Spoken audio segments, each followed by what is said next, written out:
இன்னைக்கு நம்ம பார்க்க போகிற ஸ்டோரி புறாவும் எறும்பும். உற்ற நேரத்தில் உதவுபவனே உண்மையான நண்பன்னு சொல்லுவாங்க. அதன்படி புறாவும் எறும்பும் எப்படி நல்ல நண்பர்களா இருக்காங்கன்னு பார்க்கலாம். ஒரு அழகான காட்டில் புறாவும் எறும்பும் நல்ல ஃப்ரெண்ட்ஸாக இருந்தாங்க. ஒரு நாள் காட்டில் வெயில் அதிகமாக இருந்தது. எறும்புக்கு ரொம்ப தண்ணி தாகமாக இருந்தது. அதனால தண்ணி குடிக்கிறதுக்காக எறும்பு குளத்துக்கு போச்சு.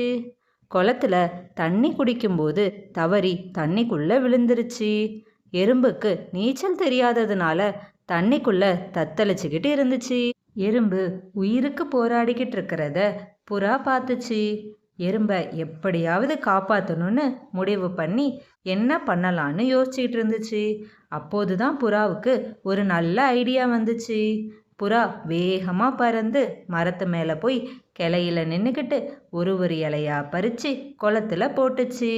எறும்பு கிட்ட ஒரு இலை விழுந்ததும் எறும்பு அந்த இலை மேலே ஏறிடுச்சு. மெதுவாக மிதந்து கரைக்கு வந்து சேர்ந்துருச்சு. எறும்பு தன்னோட உயிரை காப்பாற்றிய தன் நண்பனான புறாவுக்கு தேங்க்ஸ் சொல்லுச்சு. சில நாட்களுக்கு பிறகு வேடன் ஒருவன் வேட்டையாடுவதற்காக காட்டுக்கு வந்தான். அவன் புறாவை பார்த்ததும் அதை எப்படியாவது பிடிச்சிடணும்னு வில்லையும் அம்பையும் எடுத்தான். புறாவை நோக்கி அம்பை குறி பார்த்தான். இதை பார்த்த எறும்பு ஷாக் ஆயிடுச்சு. எப்படியாவது தன் நண்பனை காப்பாற்றணும்னு முடிவு பண்ணுச்சு. எறும்பு வேகமாக வேடனை நோக்கி நடந்து போச்சு. வேடன் கிட்ட வந்ததும் வேடனோட காலை கடிக்க ஆரம்பிச்சது. வேடன் வலி தாங்க முடியாம கத்துனா.